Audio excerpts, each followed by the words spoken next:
episode 165 of In Touch with iOS, a podcast that talks about iPhone, iPad, Apple Watch, Apple TV, and related technologies. I'm your host, Dave Ginsburg, and my co-host, Warren Sklar, is off this week, but I have two great guests on the show, returning guests. As always, we have our, I guess we can call you a regular guest, Mr. Jeff Gamet. Welcome back, Jeff. How you doing? I'm doing well. It's awesome to be here. Thank you for having me back. And I realized that when Warren's gone, it takes two people to fill his shoes. This is true. Mm-hmm. This is true. So, and welcome back to show, Patrice. How you doing, Patrice? I'm doing really well. I'm second podcast today with you lovely people. Yeah, so we all did. It's always fun. We did the Mac show earlier today, and wanted to accommodate your schedule, so we are recording this on a Friday, which is no problem. Especially going into the Labor Day weekend, we had some good time to do it. So glad you're here. Glad you're here, Jeff. And as always, there's always lots of stuff to talk about in the world of Apple, and we'll have some news and some good topics. And let's just dive right in and let's talk here. First story I got here is Apple released a revised version of the latest AirTags firmware update again. This was end of August here, Tuesday. So they did release a revised version. It went up another version from 1A291C to 1A291A. I don't know. But again, we don't know what the heck they do with these upgrades and these firmware for AirTags. Patrice, do you have AirTags? Have you been using them? Yeah, I've been using them, and it's really curious. I mean, I would like to know what Apple has been doing. Like, yeah, me too. Apple, give us release notes. Right. They've been really secretive about it. Mm-hmm. Yeah, it's kind of, they've been kind of doing that with all the, let's say, the accessory products. Like the Apple Watch gets proper release notes, but the AirTags, the AirPods, all of that, you just get nothing. I mean, they don't even tell you that there's an update. People just notice that all of a sudden there's a new version out there. So that's what we got to depend on Mac rumors to tell us. Exactly. Right. Yes. You have some AirTags too, Jeff. You've been using? Yeah, I have a couple, and I went and checked right away to see if my AirTags had the new firmware. And it's been, about a week since they came out, or the update came out. Yeah. And actually, days, no. No, it's Tuesday this week. It was Tuesday this week, but then there was one. There was one the week before. That's why I mentioned this again. Mm-hmm. Right, and my firmware version is still the version that's prior to last week's update. So I have no idea when the updates will finally get pushed to my AirTags. But wow, okay, I'm now two firmware versions behind, and I have no way at all to force an update to happen. It's kind of, I mean, that's kind of interesting. It's almost like the Apple Watch. There is with the Apple Watch, there's supposed to be a way to install it, but half of the time just doesn't do it. But with these devices, you can't do anything to force it. No, it just happens at some point. It was kind of like with the AirPods. You don't even know when those update either. So, right. If we don't know what they did to them, I guess we'll just keep using them, right? Yeah, as long as they work, I'm not complaining. None have exploded so far after firmware update, as far as we know. And I haven't had any reports of anybody swallowing them either. So, right, that's good. Next story here, two stories here relating to the future releases of products. The Apple Watch Series 7, they're reportedly saying that there's a delay due to quality issues, and Apple would never let that happen. So production of the upcoming Apple Watch Series 7 has been delayed due to the upcoming watch featuring a quote-unquote complicated design. This was according to a report by Nikkei Asia.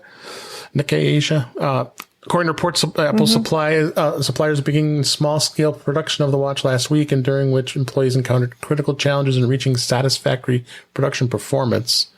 So they're going through some differences with the complexity of the design, and it just it might be delayed. And then this article was updated that Bloomberg was also hearing similar information So you got two sources that are relative. At least the one source I feel a little more credible. But Jeff, what do you think?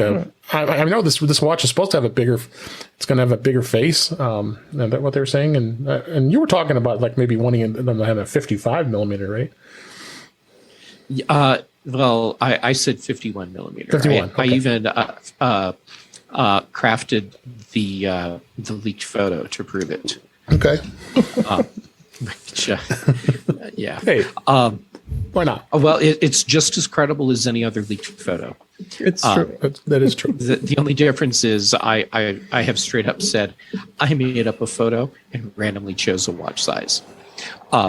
50 centimeters, right? That's what you said? 51. Yeah. I think it's millimeters. Okay. No, whatever. Centimeters, that's pretty big. I thought the made a Flavor big photo. Flav It could be edition. what you want. The Flavor Flav edition. That'd be like big giant. Yeah.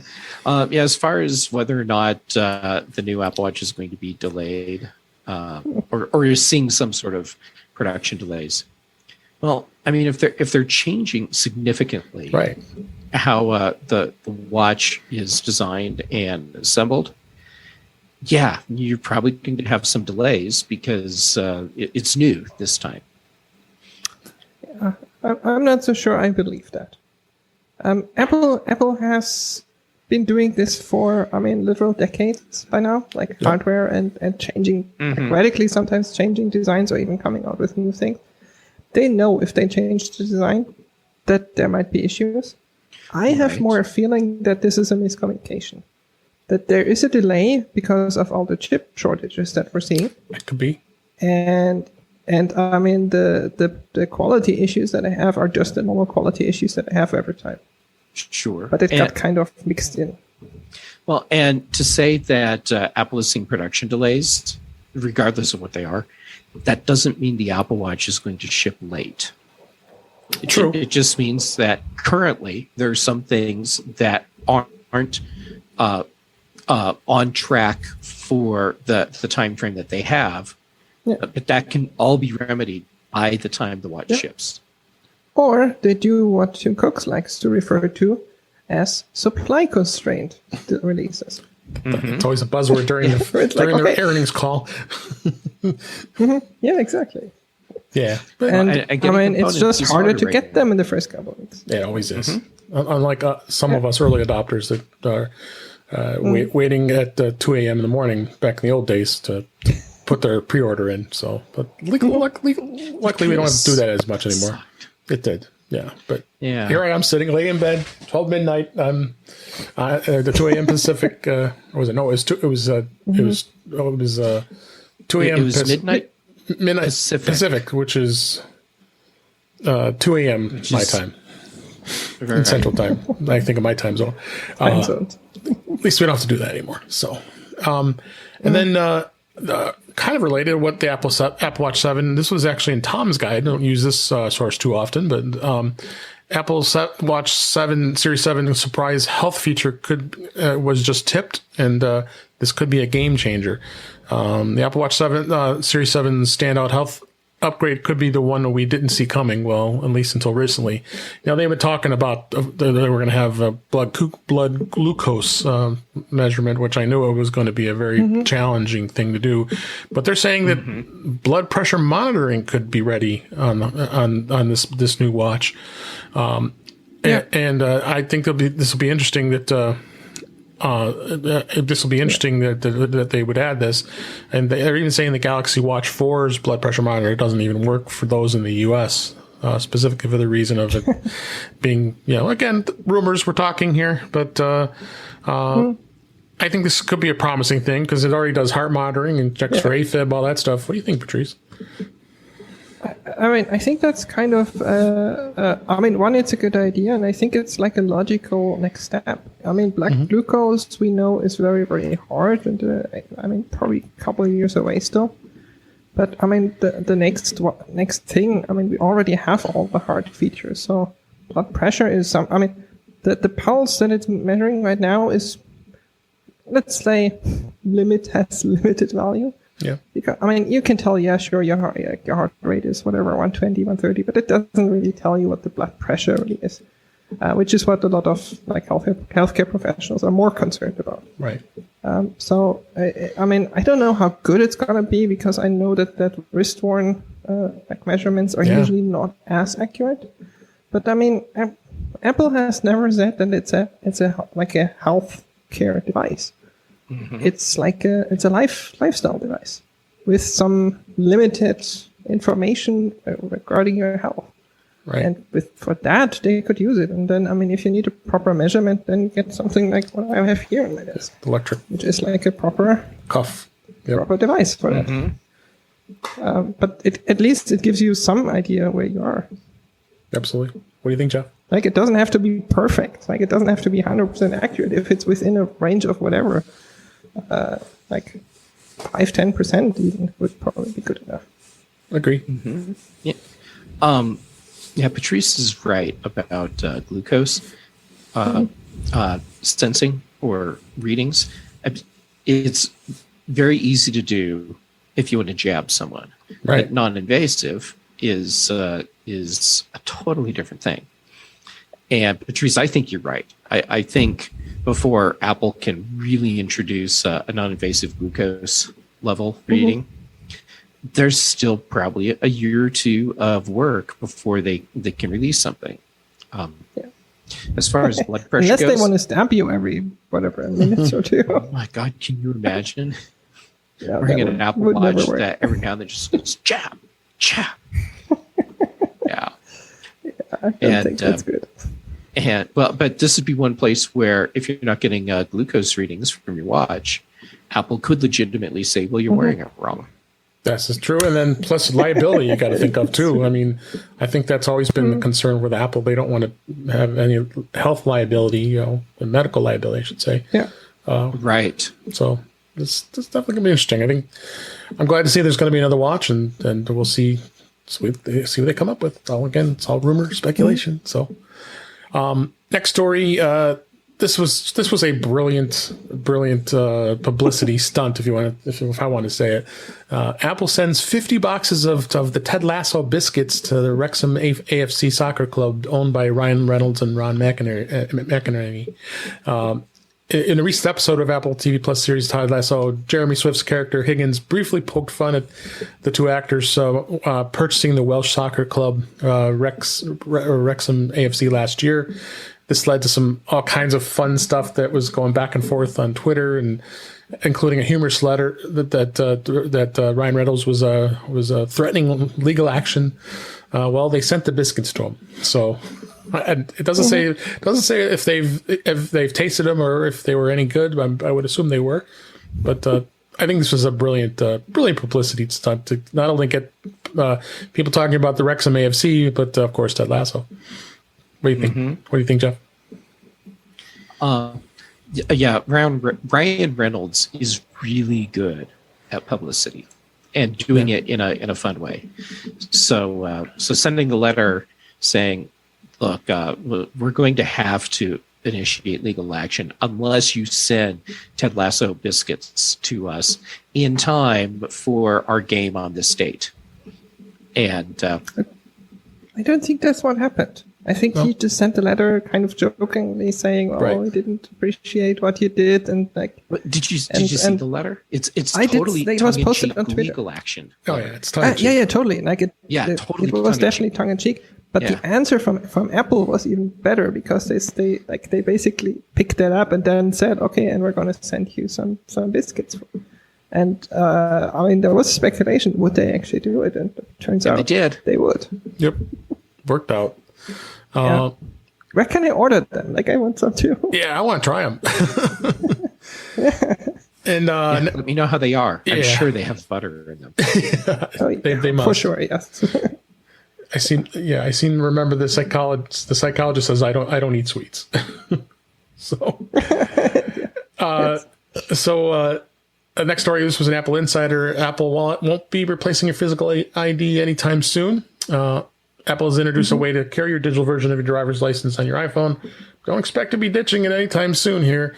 There's been numerous obstacles preventing the widespread adoption, which is, I would probably say, the biggest obstacle is the states are so way behind in their technology that they couldn't even get real IDs taken care of for in folks in the United States to get your driver's license, so it's compliant to the TSA when you travel on airlines without having your passport. So I think only 5 or 6 states have even implemented it at this point. So it's pretty it's pretty much up in the air right now. What do you think, Patrice? Yeah, it's. I mean, I think maybe in 50 years we will have it. Until then, I mean, until it's 100%, like you can go wherever you go, the local liquor store or TSA at the airport, like no matter where you go, unless you can use your like phone ID everywhere and it's accepted everywhere, and there's absolutely no place where you need the physical one. Until that happens, you always have to carry it with you for that one time where you need it. And I mean, as you said, like, even if the states were ready and the law enforcement were ready and all of that, there are so many other places where IDs are used. And all of them have to support it. Yep. Like, definitely. Yeah, that's going to happen. Not anytime soon. Nope. Hey, Jeff, I think. Yeah. Yeah, this isn't replacing your physical ID anytime soon. Keep in mind, Apple said that the initial place that the Apple Wallet digital ID will be accepted is TSA checkpoints, but only at participating airports. So there's almost no place that you'll be able to use this anyhow. So you could say, well, why even bother? Well, you have to start to get the ball rolling, and that's what Apple's doing. And eventually we'll have, actually, I think what we need is a unified digital ID system, which will freak out a lot of people. But to be able to truly have an effective digital ID system, I think it ultimately is going to have to be unified. Yeah, and that already exists, and Apple's actually using that. There is a standard, basically, ID system already developed. There you go. Just has to be used. And I mean, I think that's pretty smart to start that way, to say, okay, let's work with a couple states and like use us as ambassadors, kind of, to push that and get that into people's minds, into people's hands, and then eventually it's. I mean, that's how Apple Pay and NFC payments, how they started mostly. I mean, some countries had them like in the early 2000s, but it really like only got the ball rolling when Apple introduced it. Really. Yep, that's for sure. Well, and now that's how we ultimately got USB. Because it was a thing. And it was a thing that just simply wasn't being adopted. And then Apple decided, why don't we put that on this new computer we're designing called an iMac? Yeah. And now FireWire's gone. Everything has USB. And I mean, if you think about it, let's say Apple has, well, maybe in some states, let's say 40% market share. It's a little bit more in the US usually. Yeah, I mean, that is a decent amount of people. I mean, they're starting with some weird states like Arizona and I think Alabama. So like Iowa was one of them. There's that. Yeah, Iowa, like it's not the most populous states, but still, it's a decent chunk of people. And if even a small percentage uses that, it's not nothing. No. Yeah, it's going to be a slow process. And well, for example, Colorado has a digital ID thing in place, but you can't use just your digital ID. You have to have your physical ID. Right. And as far as I've been able to tell, Apple has not adopted any standards. It's just their own thing. Running through some. No. The Apple ID, there's an ISO standard behind it for IDs. Right. But what I'm saying is Colorado, it does appear to me to be using the standard. Based on the states. states. They're just doing their own thing. Yeah, which may not cut it. I compare it to my keys right now. Like I have my keys with me when I leave the house, but I don't need them. I never take them out, but I still have them with me. Yeah, because you might need them. Exactly. There's this one time in a million where it makes sense. Yep. All right, let's move on. Next story here. This is in The Verge. Apple concedes to let apps like Netflix, Spotify, and Kindle link to the web to sign up. And a subtitle here, it's for apps that Apple doesn't make any money anyways. If we recall, vocal app developers were accused of Apple last week of spinning a lawsuit settlement into a App Store change that was barely even a change at all. We've talked about this last week. Company appears to be making it true by a small concession today that some readers have found that if you go to the Netflix app and you're not a customer and you want to go sign up, that they did have that disclaimer and it shows in this article that trying to join Netflix, you can't because you can't do it in the app. And we know it's a hassle, but after you're a member, you'll be able to watch it on here. So I guess Apple has conceded, and they're going to allow Spotify as well as Netflix and even Amazon, for that matter, be able to sign up. Just go right to the web, and which I thought this was just insanely silly. Because how are they going to make money? Because none of these services are going to allow to take their 30% cut of the subscription. So, yeah, what do you think, Jeff? I think that this has been a long time coming, but at the same time, I get, at least in my weird logic, why Apple has resisted this for now. Because even though Apple's not taking a cut of those subscription services, having the ability to link directly out from an iPhone or an iPad app to sign up, it goes against what Apple is requiring in other parts of the App Store. So it can create this confusion, but it also opens the door, and it may not be a slippery slope, but it's still a slope that Apple doesn't want to start sliding down. Apple wants to keep control over App Store purchases as much as it possibly can. Yeah, I can totally understand Apple here.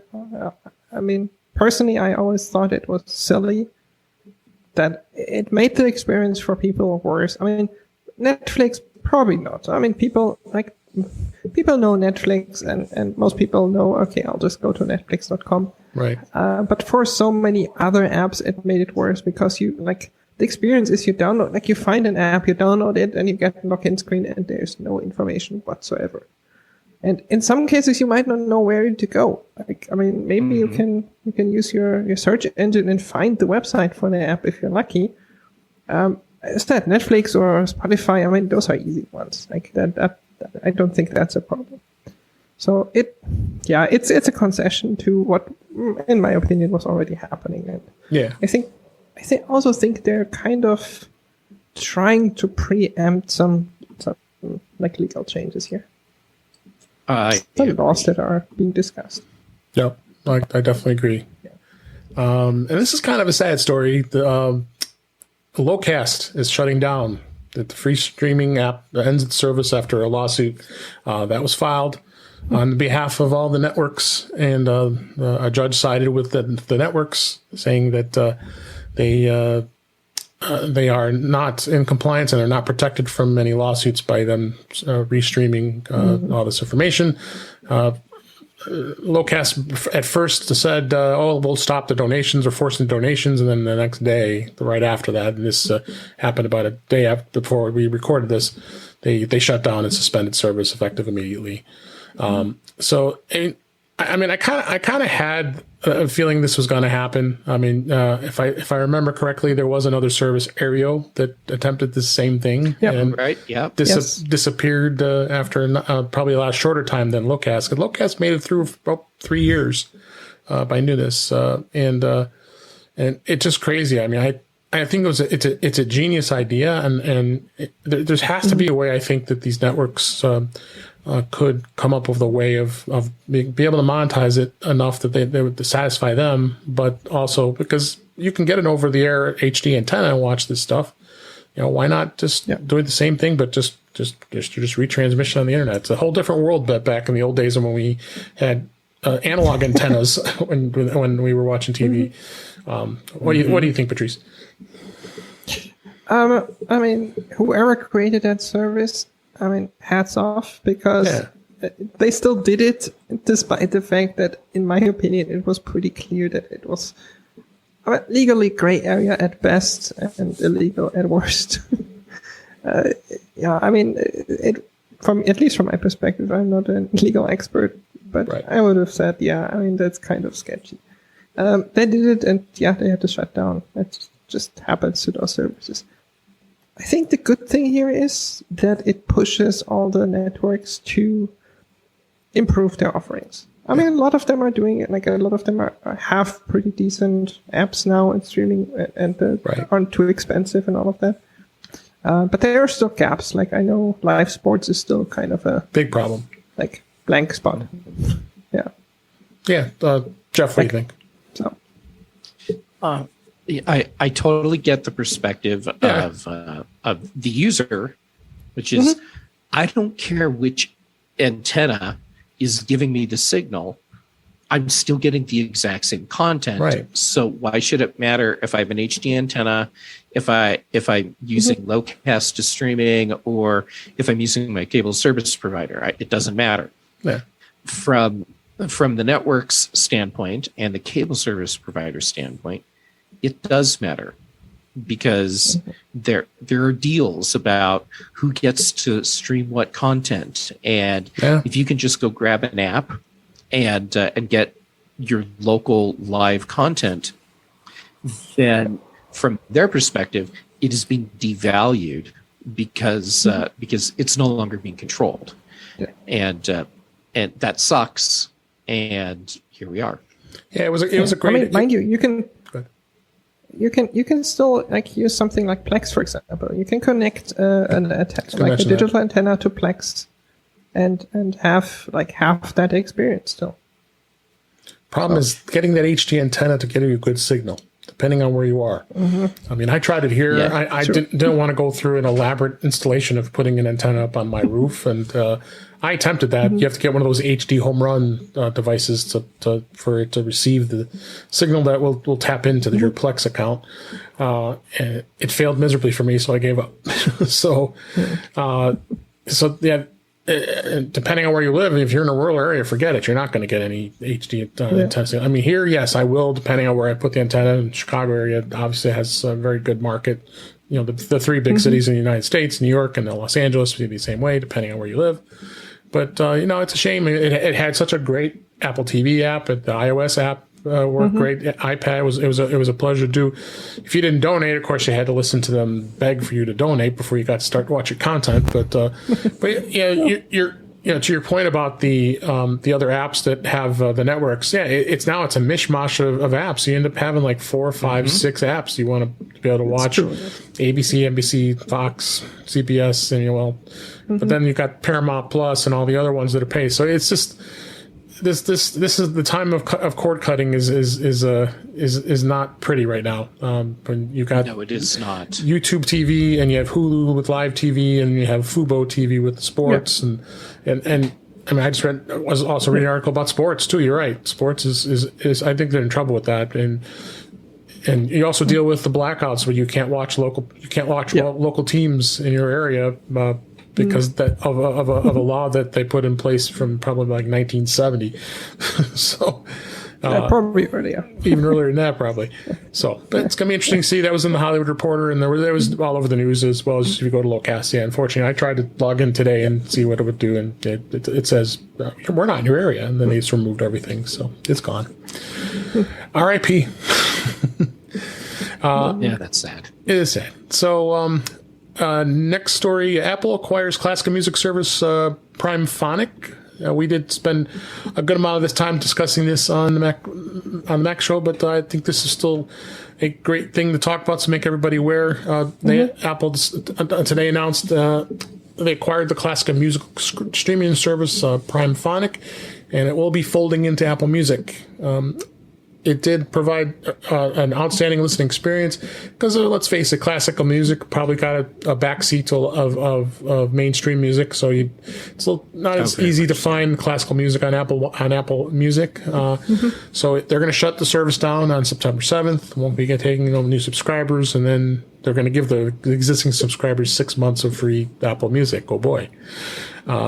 So, Jeff, what do you think? I think this was, I guess we talked about this earlier, and I think it was a smart move, but is it, how is Apple going to do it? They say a separate app will take part with this. Yeah, I agree with you. I think this is a smart move on Apple's part, and this makes Apple the go-to place for streaming classical music. So good for Apple.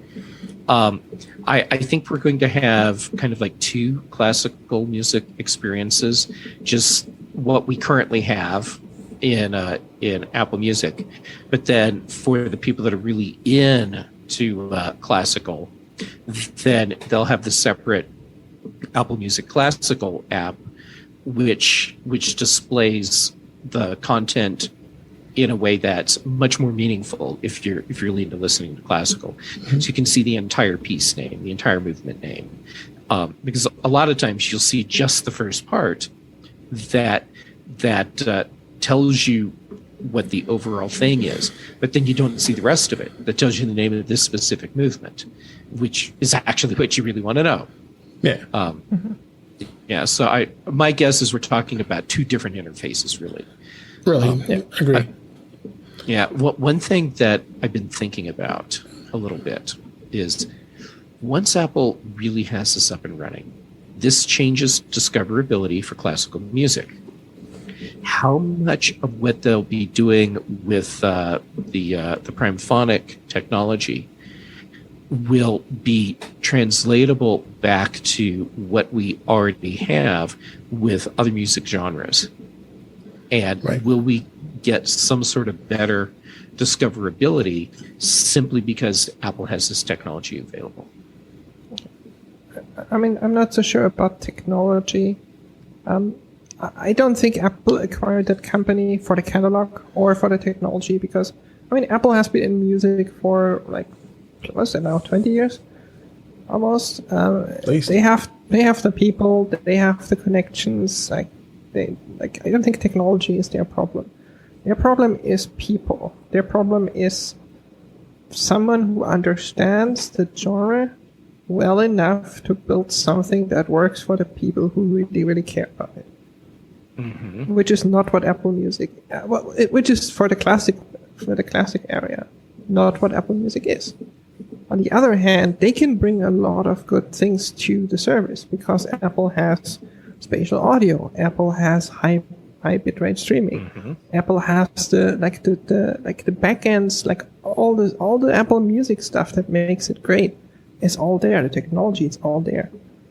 So I think this is as you said, pretty smart. Yeah, but Patrice, now you're just like killing my hope. Because, okay, so here's the deal. Okay.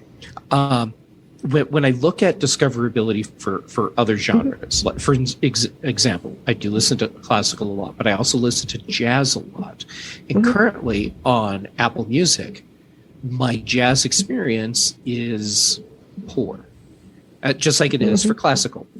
And that's because discoverability sucks. And what gets lumped in to that genre in some cases is not actually jazz, but if I'm listening to just a generic jazz mix that Apple puts together, I will hear some jazz, but I'm also going to hear a lot of big band, which yes, you can do jazz with big band, but big band as its own genre is a totally different thing.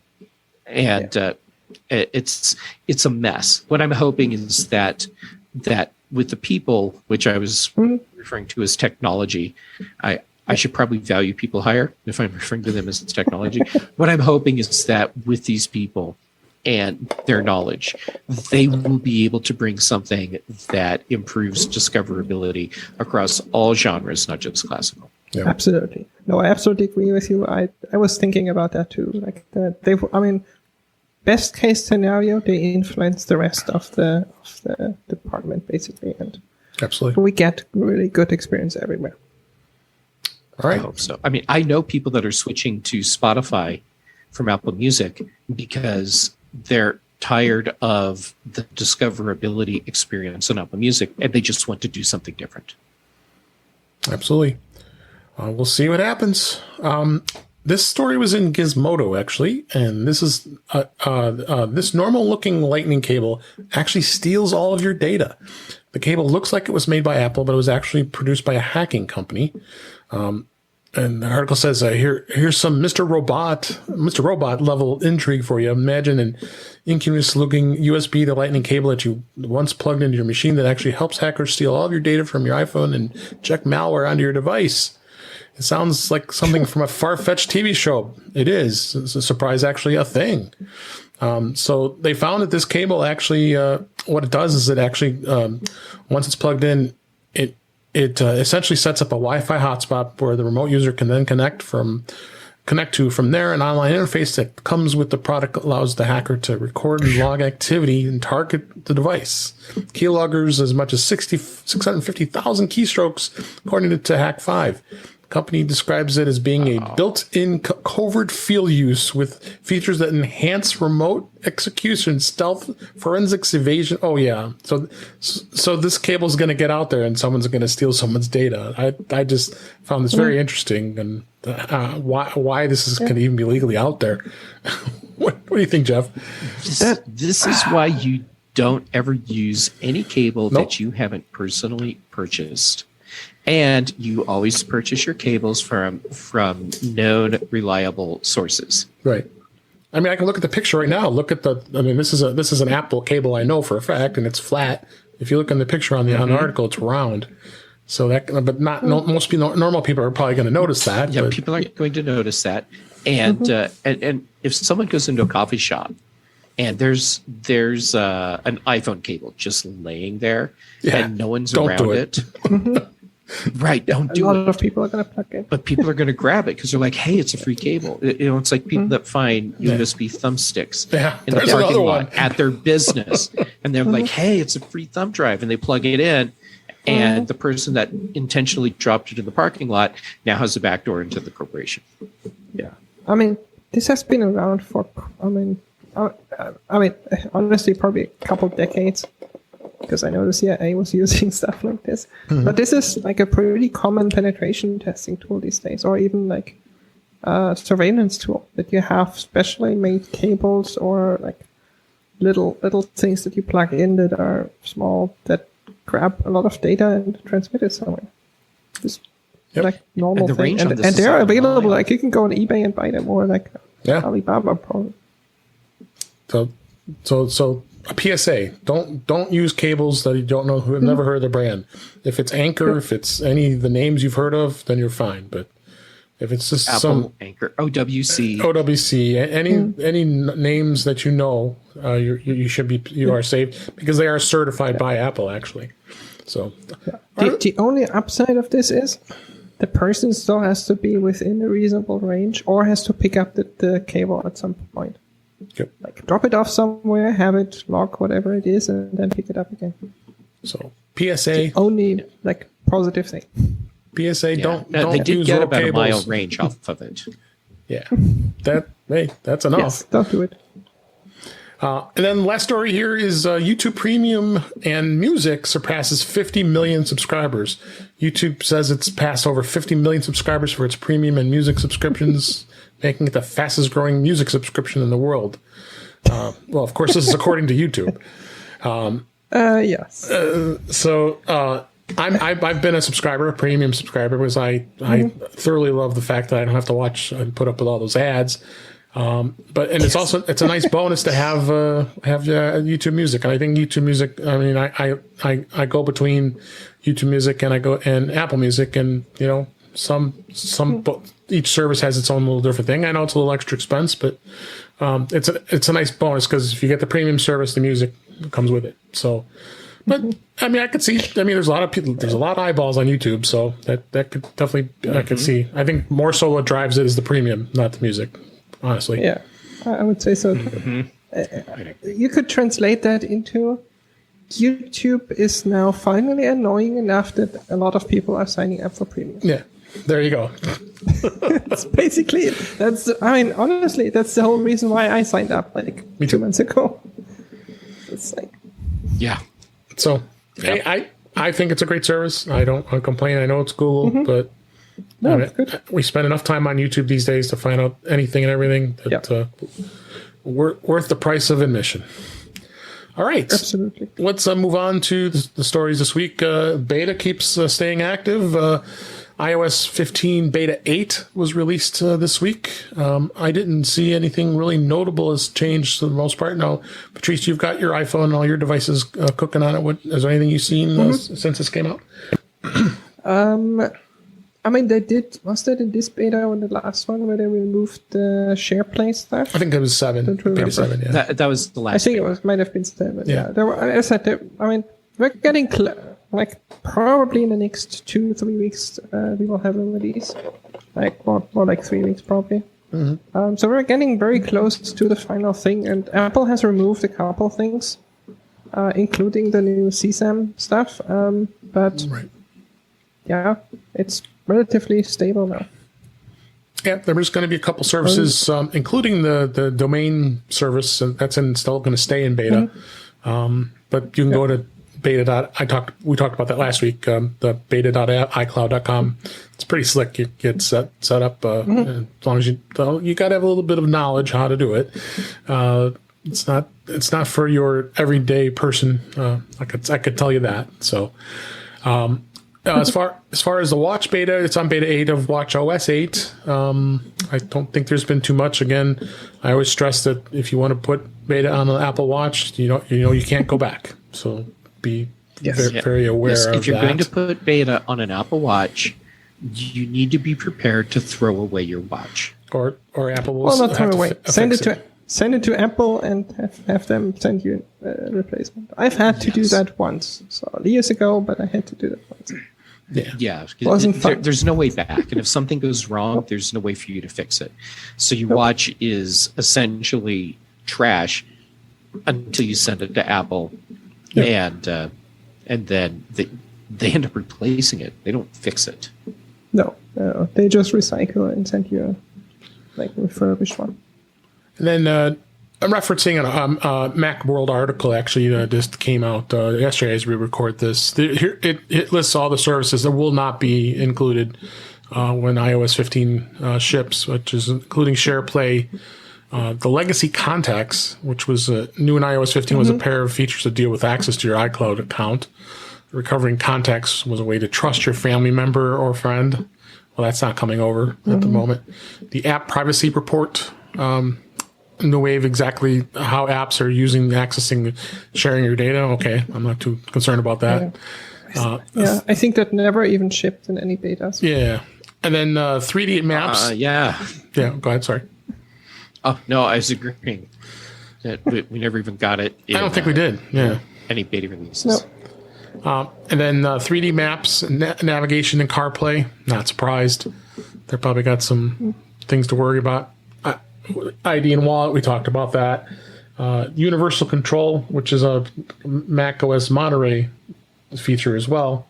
That isn't ready. So, and then that just hurts. Yeah, it really hurts because everybody's been super stoked about that. And then the last thing, as I mentioned, go ahead. I'm sorry. No, on the other hand, I'm pretty sure Monterey is not going to ship until October, so they could just do it in 15.1. That's a really good point, Patrice. I agree. I think that we're not getting Monterey until a few weeks after we get iOS and iPadOS 15. Yep. Yeah, that's usually how it works.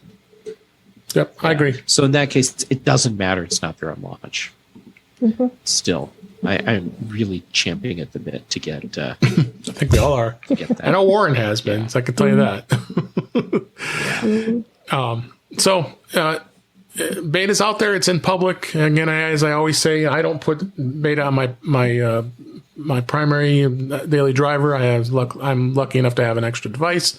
So beware and proceed with caution if you're going to put beta on your devices, because you You don't want to be in trouble and you don't have access to your iPhone.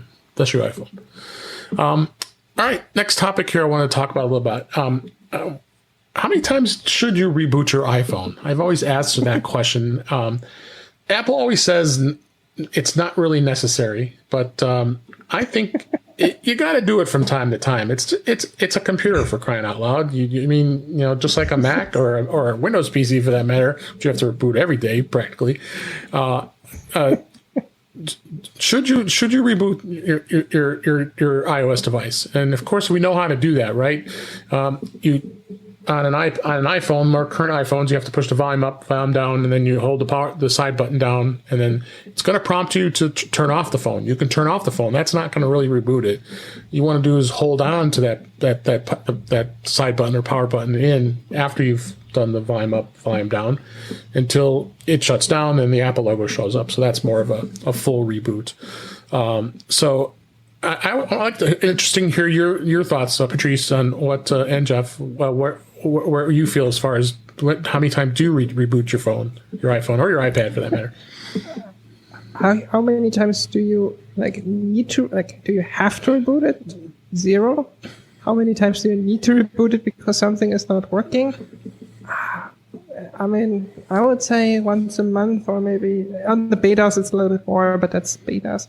Mm-hmm. But I would say about once a month or once every 2 weeks, you have to reboot it because, I don't know, like today I had it, the AirPods didn't connect. Okay. Reboot the phone, it works again. Stuff like that. So it's, as you said, it's a computer. Like if right. It starts behaving weirdly, reboot it. Fixes almost everything. Yeah. Mm-hmm. And, yeah. Go ahead, Jeff. What's your feeling on that? My feeling is pretty much in line with Patrice. You shouldn't need to reboot it, but I'd say every 2 or 3 weeks, every one of my devices has been rebooted for one reason or another, and oftentimes it's because something isn't working right.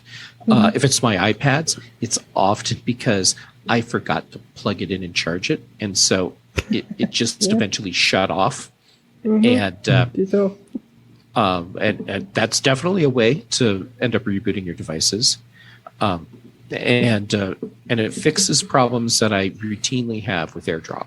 Yeah, man, I had to do it. Yes. I just had to do it the other day because I was using the share sheet and wanted to share share something, and Facebook and Twitter were not appearing in the share sheet. And then I go into the menu to see, maybe it's hidden. No, it wasn't even there. So I ended up doing a full reset, reboot of the phone, and it reappeared. So, our times, your AirPods quit connecting until you reboot, and then they work again. Exactly. Yeah, I have the same issue with iCloud on my Mac, for example. Like sometimes it just stops. It just it shows downloading or uploading, and the only thing that fixes it is rebooting. And then the other thing I was always curious about is, should you be closing out all the apps that are running in the background? It's not necessary. I've said that quite a bit of times. But there are some OCD people out there who just can't stand all those apps running, and they're going like this, flipping up and down and getting all those apps closed. So, what's your thoughts on that, Patrice? It drives me insane when people do that. It's one of my pet peeves when I see people doing that. And I know where it comes from. I know there was one version of iOS, like 7, I want to say, where there was a bug and some apps were hanging and people started closing them. Yeah. And unless you have an app that absolutely crashed, it does not work at all, and then you quit that one app and it works again. Right. There's absolutely, I mean, I'm a developer. I know exactly how the system works behind them. If the app doesn't need to run, the OS will actually kill it for you. You don't have to do that. Right. There are some apps that can do like a little background task and background updates, but they're like very infrequent. And the less you use an app, the less time they actually get to do anything. So there's absolutely zero reason to do it. And it's actually harmful in some cases because restoring an app, like let's say you put an app in the background, like I don't know, let's say Facebook, because a lot of people use that for some reason. Mm-hmm. Like you put it in the background, the app has no resources that is needed. When you open Facebook, if it can restore from that background, like sleep state basically, it's super fast. Takes basically no battery, almost no CPU. It just gets back that state, updates the feed, done. If you quit the app, it has to restart everything from scratch, and that is going to drain your battery. Mm-hmm. And the more you do that, every app you start from zero, your battery gets drained. Don't do it. Yep. No, I You agree. can tell I'm very passionate about that. It's crazy. Then I appreciate your knowledge of that, especially being a developer, knowing that it's not. Like how many times I've told people, don't. It doesn't. They don't have to do it. Oh, I gotta do it. Like I said, OCD. Yeah, I know those people.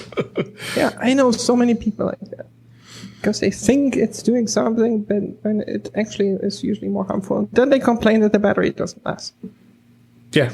Yeah, it didn't help that for a long time, Genius Bar staff would tell you, "Oh, you need to quit all those apps." Yeah. And that didn't. Until they got retrained. And Yeah, Patrice is totally right. You don't need to restart or quit all these apps. For me, that the whole app switcher thing and quitting apps, I need that when I have an app that is not working correctly or seems to have locked up and didn't just shut down. Then I have a place that I can go and swipe up on the problem app. Yes. Yeah.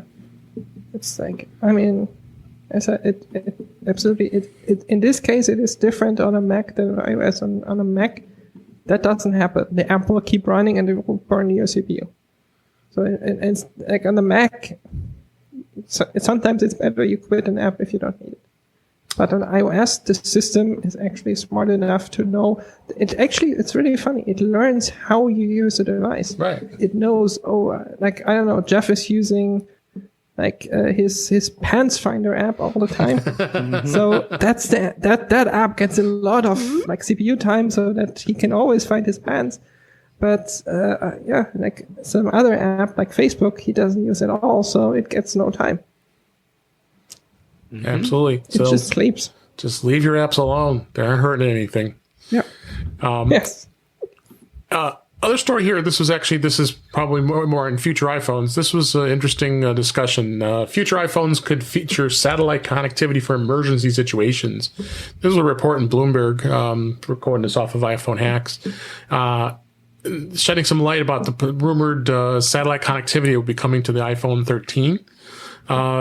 Report had detailed that Apple intends to bring satellite connectivity for use in emergencies where users can send text messages or call first responders when they're outside cellular coverages. It's going to be using the technology called featuring low Earth orbit, or LEO, satellite connectivity, and work on the spectrum owned by Globalstar. However, it's going to be a lot of it's going to be lost in translation. And the fact of the matter is, how's this going to work with not having one of those big giant antennas that most of these satellite phones already currently have?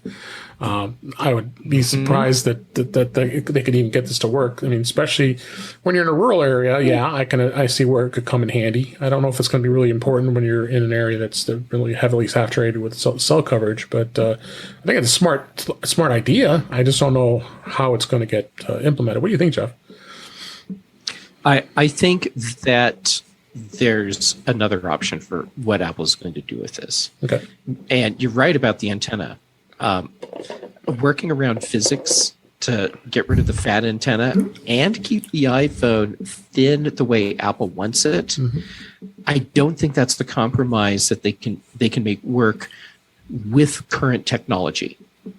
What I think Apple may be doing with this as an emergency service is, instead of having the phone talk directly to the LEO satellites, it's going to be using radio frequencies, like terrestrial level radio frequencies, where it connects. There are services that connect to Geostar through like cellular service does. It connects to a tower. You're not calling someone's phone directly. And then your cell service acts as the relay between your radio, which is your phone, and the other phone that you're talking to. You can do the same thing with satellites. I think that might be the route that Apple's going, where, because that sort of signal is going to use less power and is going to be more accessible even in rural areas. Just a hypothesis, but I'm wondering if that's the route that Apple's going to go. But then it would still potentially be the same thing, where it's not, this is now your cell service. This is how you get emergency messages out. Emergency. I have an alternative option for that. There are those really, really expensive watches out there that you can buy today where you can, via satellite, call for help anywhere in the world. If you're in the Himalayas, somewhere on a mountain, you can call, and I mean, it might take a couple hours for someone to get to you, but basically when you trigger that, someone gets informed. I think introducing that type of feature into the iPhone would be a game changer. Especially for those situations where you're like, I mean, it happens here in Austria all the time. And also I know in Arizona, where people go hiking and like have an accident and can't call anybody because there's no cell service out there. There are big parts of Colorado, no cell service because of terrain. Yeah. And you don't need much bandwidth because it's not a phone call. It's literally just a signal that goes out that informs someone where you are and that you need help. All that's needed. It's basically like the Apple Watch SOS feature that we already have, just with satellite, and I could totally see that. I like this idea. Yeah, that is a good idea. Yeah, because then in that case, you're not even sending a specific message. It's just the data that tells where you are, really. Yeah, exactly. It's all that's needed. Absolutely. Yeah, would totally make sense. And it's very Apple to do that. Oh, for sure. Absolutely. So I just want to know how much that would cost. That's the thing. Where's the cost going to be here to keep it in line? So where right. I mean, does that become part of your iCloud subscription, or is this a separate service you have to pay for? Yeah. For only $1,000 more a month, you can have that service. Yes. Yeah, because it's not a cheap service. No. That's why I said like those watches are super expensive. So. And it's not the watch that's the expensive part. It's literally that emergency feature. Mm-hmm. Yep. So definitely going to be interesting. We'll see what happens. So before we go, I wanted to mention Macstock, virtual Macstock and conference 2021 is going to be happening on September 25th of 2021, and there's going to be a VIP pass as well as it's going to be free virtual for everybody. You can sign up and get a free pass, be able to watch all the speakers. There's 6 speakers, including our friend Kelly Gamet and Allison Sheridan, Mike Schmitz, Brett Terpstra, Wally Cherinsky, and Rick Cartwright are going to be speaking. It's a little bit of a slimmed down conference, but it's still going to be a lot of fun. It's going to have a lot of our Apple friends together and having fun, and definitely going to have a good time. I'll be co-hosting with Mike Potter, who's the conference host, and we're having a VIP pass that's going to be available where if someone wanted to come into the Chicago area and visit, it's going to be at a small little location, the Woodstock Opera House area, and we're going to be maintaining social distancing as well as masks and the whole thing. Unfortunately, we have to deal with that. So he's had a limited number of tickets available. I believe there's about 24 left, and I highly recommend it. It's $99 for the VIP pass, or he'll also offer a digital pass that's virtual, which is $49, and it gives you the option to have access to all the talks after the fact. Or if you just want to go with a free pass, you can do that too. That's just virtual, and you can watch live. There's going to be a lounge, be able to hang out. I'll be probably moderating chat rooms and all that fun stuff, and helping Mike out in person. We already have. I know Guy Searle is going to be coming out with. He decided to come out, and I believe Chuck Joyner is as well. So, awesome. so we're going to be having some fun hanging out, and unfortunately, I wish everybody could come. It's just with the current situation going on. But we're hoping for next year, 2022. He's announced that there's going to be 3 full days of that event, so it's going to be a lot of fun. So go to macstock2021.com, check it out. You can sign up, and hope to see you out there. And it's in a few weeks here, about 3 weeks away here.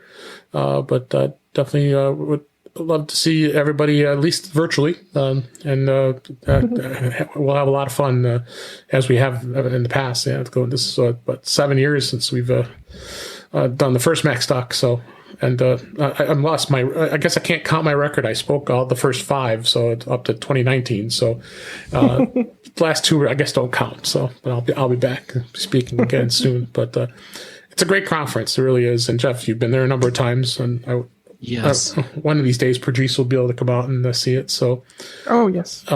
we've had a lot of It's a fun. really nice conference. Yeah, we've had a lot of fun, and just unfortunate though what the pandemic has done to lots of these types of conferences. And we always wanted it to be the replacement for Macworld. That was going to be a completely replacement, but at least it's come close, and at least the coziness of it, everybody being able to network, you get to see everybody, and that's what made it a lot of fun. I never had the opportunity to go to Macworld, so I can't comment on how Macworld was, but where you guys probably have been there many times. So Having killed been to Macworld. both.